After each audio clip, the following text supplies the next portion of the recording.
Tonight on the Night Team. The body of a Salem man who was reported missing less than a week ago has been found in the woods. The Indiana State Police now left investigating his death. Plus, proposed earlier start times for JCPS, closing and consolidating schools, and potential layoffs. The Jefferson County Teachers Association is now sharing their thoughts amidst all the potential change coming to the school district. And later, emotionally right now, I'm a disaster.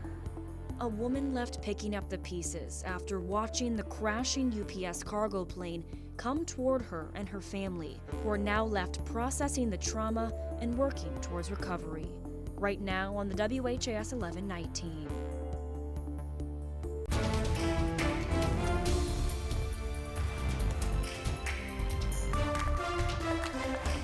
Police say they have found the body of a Salem, Indiana man who was reported missing earlier this week. Thanks for joining us here on the Night Team. I'm Alex Dieterer. Police say 43-year-old Robert Allen Bragman was last seen Sunday, November 16th. That's nearly 1 week ago. Today, a search party coordinated by Salem's police and fire departments discovered Bragman's body in a wooded area near a walking trail west of Salem.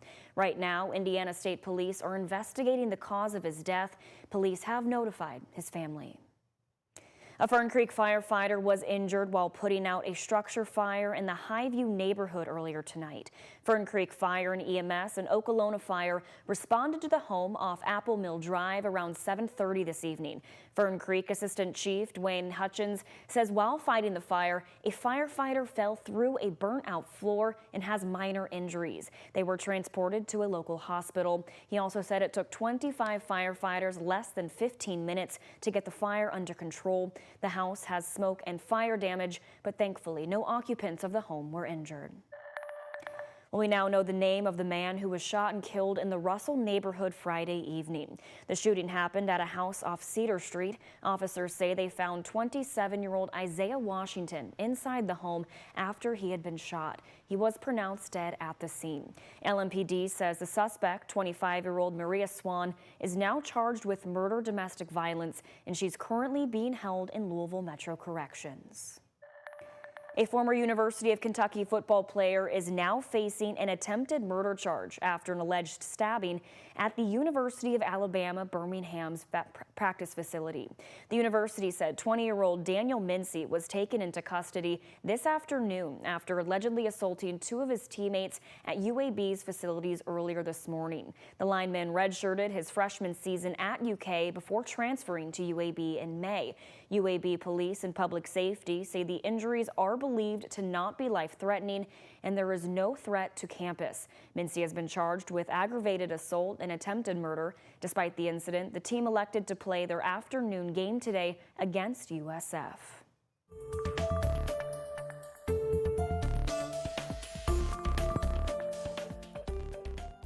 We're continuing our coverage of the deadly UPS plane crash. This week, the National Transportation Safety Board released its preliminary report into their investigation on the deadly UPS cargo plane crash earlier this month.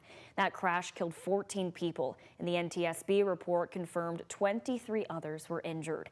Video during the final stages of takeoff show the left engine and pylon departed from the plane, and the engine caught fire in the air. According to the 12-page report, investigators said the plane's taxi and takeoff were uneventful until the plane began to lift off the ground, saying that the aft left engine pylon mount cracked due to fatigue cracks in addition to areas of overstress failure.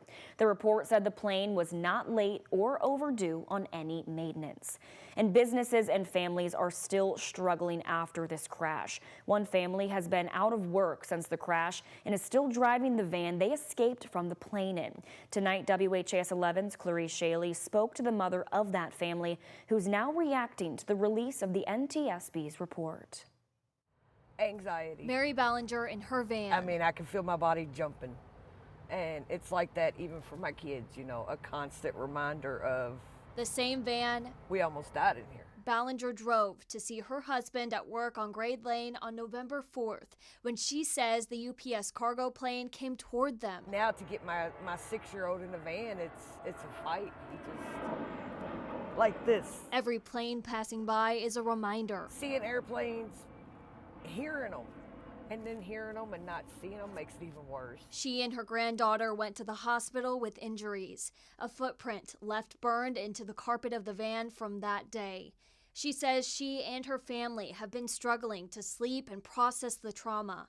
I asked her about the NTSB preliminary report released Thursday, which includes these images of Flight 2976's final stage of takeoff. One shows the plane's left engine and pylon separate from the wing. The report identifies fatigue cracks around the left engine pylon. Seeing the pictures of what you all could have prevented before it even left the airport. It should have never have even gotten up off the ground. Ballinger says she's not happy with UPS's response to the victims and their families. I asked her if she reached out to UPS and the Community Resource Center to explain their situation, and she said she has not. A UPS media representative told me in part, quote, "From the moment we learned of the Flight 2976 accident, our first priority has been caring for the families and businesses impacted. The company has resources available for counseling and urgent needs." We're grateful to still be alive. All sent to Ballinger That's bottom line. as her and her family work toward recovery. Clarice Shaley, WHAS 11 Night Team, on your side. Some of the urgent needs UPS is helping with include lodging, transportation, and other immediate financial needs with no repayment required and no reduction in future insurance-based recovery.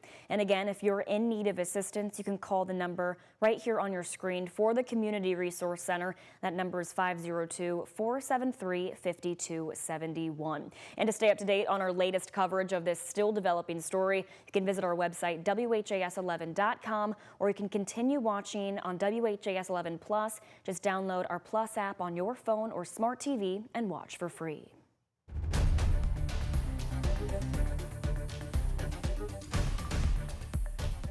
Some late-breaking news tonight. A large police presence is now active in the 100 block of East Southland Boulevard in the South Side neighborhood. Police are saying this area does need to be avoided at this time. You can take a look right here. They are continuing to conduct a critical investigation. We do have a crew right there on scene. You can see multiple police cars. We are continuing to gather information for you, and as we learn more, we will keep you updated both on air and online.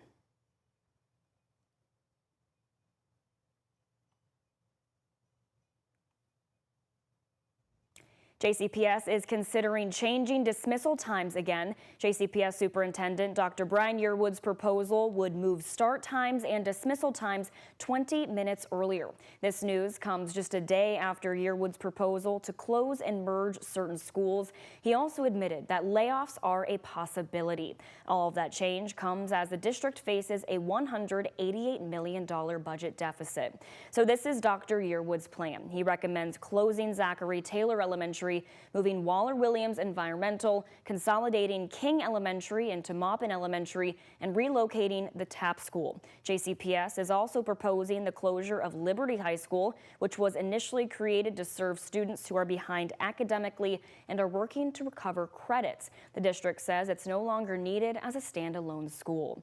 Yearwood says the school closures and consolidations are due to low enrollment and cost. Hundreds of students and at least 165 teachers and staff are expected to be impacted by these changes. Yearwood says the changes could save $4 million for the district, adding that the JCPS district is also looking at the sale of buildings, which would bring in more money for the school district.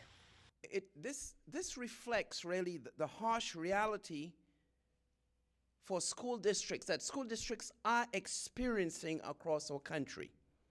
This week alone, at least 2 other school districts announced very similar closings and consolidations. Very similar. We're not playing with y'all. We don't want y'all to close this school down because of your so-called money situation. This school deserves better. Yearwood also said that layoffs are not off the table as the district tries to right the $188 million shortfall. In a statement shared with WHAS11 today, Jefferson County Teachers Association President Maddie Shepard said, in part, quote, during previous situations of closings or consolidations, we have worked with the district to encourage transparency regarding staffing plans, clear guarantees of job security, and thoughtful placement processes that honor both experience and the needs of our schools, as well as the commitments in our contract, end quote.